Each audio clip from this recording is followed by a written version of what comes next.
Et ouais, on est de retour à Combloux. Vous avez vu comment la maison de l'enfance avance bien? Il reste plus que quelques mois avant l'ouverture, alors tout va hyper vite. Vous connaissez Aude et Alexandra? Elles sont responsables de l'accueil des enfants. Et bah pour elles, c'est un marathon, car en plus de s'occuper de nous comme d'habitude, elles doivent préparer leur futur travail dans ce nouveau bâtiment. Heureusement, elles sont pas seules. Et je peux vous dire qu'elles ont hâte d'ouvrir pour la première fois les portes de la maison de l'enfance.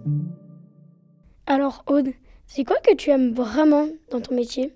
Ce que j'aime vraiment à Combloux, c'est que les familles ont la chance d'avoir des services pour les enfants qui ont une richesse incroyable, comme par exemple, on est en une commune un peu atypique. On est toujours sur un rythme de 4 jours et demi. On a encore le TAP qui est là de 15h30 à 16h30. Le TAP, c'est les temps d'activité péri-éducatif. On propose des activités manuelles, des activités sportives, donc c'est plutôt chouette.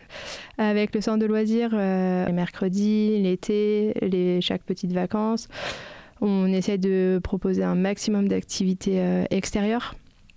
On a la chance de pouvoir aller au plan d'eau Biotop l'été. On a mis en place l'an dernier un camp de base au niveau du Vernet, donc juste en dessous du téléski de Mougli, au pied des pistes, où c'est au plein cœur de la forêt.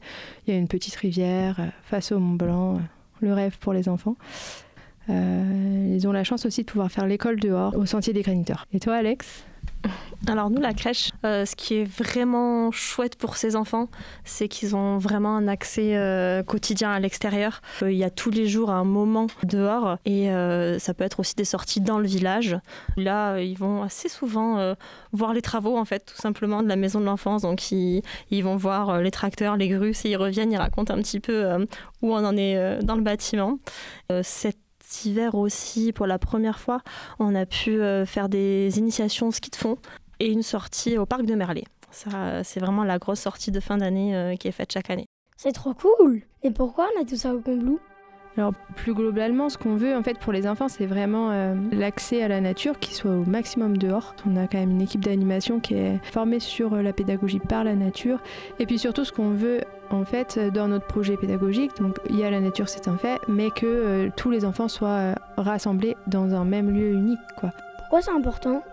Et ben en fait, l'enfant, lui, quand il grandit, en fait, ce qui est important, c'est que les changements se fassent pas de manière brusque, mais il va évoluer, et puis après, il sera dans des groupes où il y a des plus grands, et après, avec Aude, avec des encore plus grands. Et du coup, nous, ce qu'on met en place déjà avec Aude, pour que ça se passe bien, en fait, cette entrée à l'école, c'est des journées communes, pour qu'ils puissent déjà découvrir les animateurs qui vont être avec eux. Il y a aussi des journées découvertes de l'école, pour connaître les professeurs, et des journées aussi découvertes de la cantine, qui est un tout nouveau milieu qui connaissent pas du tout.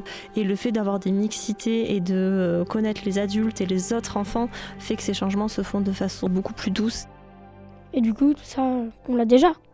Mais aujourd'hui, ce projet pédagogique idéal, on ne peut pas aller jusqu'au bout car nos infrastructures, elles sont pas adaptées. Ouais, pour la crèche, on n'est même plus aux normes. Par exemple, au secteur 3-11 ans, on a différents lieux. Le périscolaire du matin, c'est dans les écoles. Le périscolaire du soir, c'est dans 3 lieux différents. Les activités extrascolaires sont encore dans d'autres lieux différents. Et en fait, un parent qui doit aller chercher son enfant, par exemple, dans un périscolaire maternel et qui doit aller courir à l'autre bout du village pour aller chercher son enfant qui est à l'acrobatie, c'est vrai que c'est pas forcément l'idéal. Alors nous, la crèche, on accueille environ 25 enfants et on a 2 pièces où on les accueille.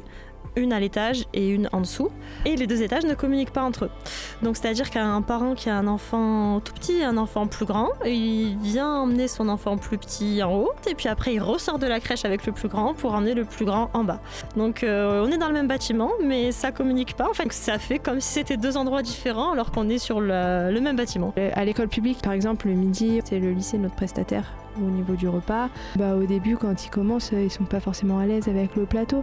Ils sont à genoux sur la chaise et ils ont quasi pas la tête dans l'assiette, mais enfin voilà, c'est pas une partie de plaisir tout le temps. Et puis même le côté self, c'est assez bruyant aussi.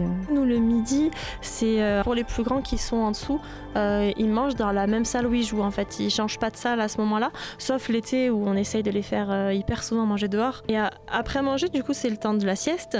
Donc chez les plus grands qui sont au rez-de-chaussée, on a une seule salle pour les 15 enfants qui sont là. Pour eux, c'est pas génial parce qu'ils peuvent facilement se réveiller entre eux. Et chez les bébés, ce qui est vraiment compliqué, donc là à l'étage, c'est qu'en fait, quand on est à l'étage, il y a encore un étage.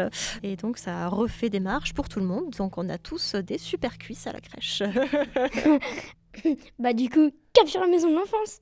Maintenant, ça fait un peu plus d'1 an que le projet est en train de sortir de terre. Et bien sûr, on travaille évidemment déjà à la manière dont on va s'installer dans les locaux. Ça, il faut imaginer que maintenant, les enfants ils vont pouvoir avoir un accès extérieur de plein pied avec des grandes baies vitrées. Ils vont pouvoir être toute la journée dans des allers-retours dedans-dehors, faire des siestes dehors. Ils vont pouvoir avoir accès à une salle d'eau, ce qu'on n'avait pas du tout avant. Une salle de motricité, que ce soit pour le secteur 3-11 ans ou pour les plus petits. Au niveau de la crèche aussi, on accueille plus d'enfants. On passe d'un 25 à 36 places. Donc là, on parlait de 2 groupes d'enfants. Et là, on en aura 3. Ok, il reste quoi à faire avant l'ouverture ? Alors, avant l'ouverture, pour faire simple, on a 2 grands enjeux qui tiennent. C'est vraiment le mobilier et le fonctionnement. Pour le mobilier, en fait, on a travaillé en amont, donc Aude et Elodie d'un côté, Chantal et moi d'un autre, et puis conjointement. Et on a vraiment sollicité énormément nos équipes de chaque côté, que ce soit du côté périscolaire ou du côté crèche. Vraiment, tout le monde a participé pour que le mobilier soit le mieux adapté des 2 côtés. Pour le fonctionnement, pour la crèche, on va augmenter le nombre d'enfants, donc forcément on va recruter du personnel à un moment donné et on va aussi avoir plus de surface. Comment vous faites pour pas vous tromper ? Finalement, nous, notre organisation actuelle, on ne peut pas la transposer telle quelle dans la maison de l'enfance parce que ça ne marcherait pas. C'est plus la crèche, le périscolaire, c'est l'équipe de la maison de l'enfance. On a plein de pistes de réflexion pour optimiser au mieux le bâtiment. En fait, le bâtiment, il ne va pas servir que au périscolaire, au centre de loisirs ou à la crèche. Donc nous, toutes nos activités extrascolaires vont se faire à la maison de l'enfance. Non, aujourd'hui, le théâtre se fait à l'office du tourisme. L'acrobatie se fait au sous-sol de l'office du tourisme. Le yoga se fait dans les écoles. Tout ça, ça va se faire au même endroit. Bon, on ouvre quand ? Côté calendrier, la livraison du bâtiment est prévue à la fin de l'année. Nous, on a prévu de s'organiser à l'intérieur du bâtiment pendant les vacances de Noël, avec une ouverture, on l'espère, le 5 janvier. Ouais, en somme, il nous reste 6 mois avant d'ouvrir. Moi, j'espère vraiment que le 5 janvier, les enfants, ils aient des étoiles dans les yeux, même les parents, qui se disent « Ouais, mais c'est beau, c'est grand, c'est spacieux, c'est dingue, quoi. » Où on va être un petit peu comme quand il y a la neige, en fait. Je pense qu'on sera tous un petit peu excités. Et puis non, je pense que j'ai hâte. J'espère qu'il y aura la neige ce jour-là. Oui, aussi. Si. Aussi, franchement. Ça serait chouette. Ce serait vraiment chouette. Ça serait vraiment chouette. Ouais. En même temps, c'est long, hâte. mais c'est court. Mais oui, après, c'est excitant aussi. Ouais, voilà, c'est excitant. Mais tu vois, Alex me dit qu'on a quand même la chance de pouvoir écrire cette première page, d'entrer dans la maison de l'enfance. C'est pas donné à tout le monde, finalement, de rentrer dans un bâtiment neuf, dans une carrière. Même pour les agents, je pense à Maïté. Pour moi, c'est la plus ancienne de mon équipe. Elle va vivre ça. Enfin, je trouve que c'est génial, en fait. Parce qu'on a des doutes tous les jours et c'est important parce que c'est grâce à ces doutes qu'on avance, en fait. On se remet tout le temps en question et dans l'enfance, si on se remet pas en question, en fait, on n'avance pas. Donc, on se dit, là, aujourd'hui, ça fonctionne. Pourquoi ? Comment ? Ça va pas fonctionner.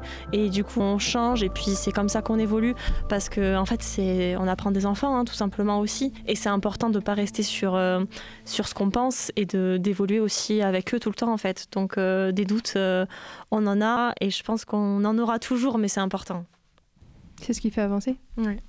Et puis, on peut remercier aussi nos élus, sans oublier Sabine, qui, je pense, aussi était très moteur dans ce projet dès le début. Waouh, trop bien! Merci Aude, merci Alexandra. Maintenant, j'ai vraiment hâte d'être à l'ouverture aussi. En attendant, on se retrouve bientôt pour le 4e épisode. Ce podcast est à écouter et réécouter sur notre chaîne YouTube Mérite Combloux. Vous retrouverez plein d'autres vidéos sur nos réseaux Instagram et Facebook, @Mérite Combloux. Cet épisode a été réalisé par Antoine Martin sur une idée originale de Julie Odo. À bientôt!